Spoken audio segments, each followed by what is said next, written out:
la ministre, dans une étude exploratoire qui date de janvier de cette année, la Fédération des CPS de Wallonie a lancé un cri d'alarme à l'intention des différents niveaux de pouvoir parce que les centres publics de l'action sociale sont en état de faillite virtuelle.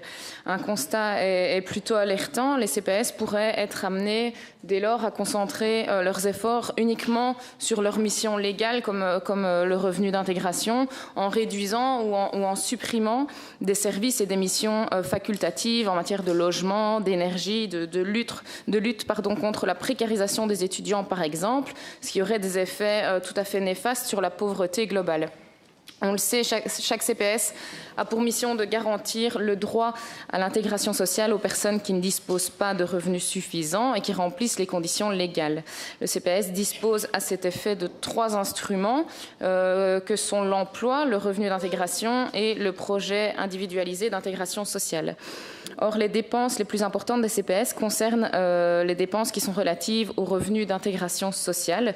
En Wallonie, le nombre de bénéficiaires du RIS augmente d'année en année. À titre d'exemple, ils étaient 67 000 en 2018 contre 35 000 en 2000.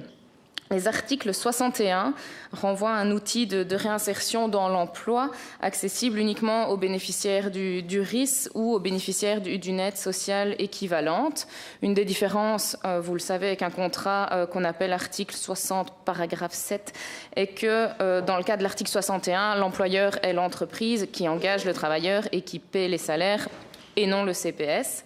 L'article 61 peut faciliter l'embauche d'un travailleur puisque c'est un incitant financier qui est payé à l'employeur pendant une certaine durée et cet incitant est par ailleurs cumulable avec certaines autres aides.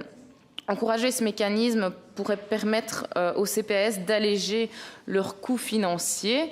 Dès lors, Madame la Ministre, envisagez-vous de mettre davantage en avant les articles 61 dans le chef des CPS et de même, envisagez-vous de sensibiliser davantage le secteur privé sur la possibilité de ces articles 61 et les avantages financiers que le secteur pourrait en tirer? Merci.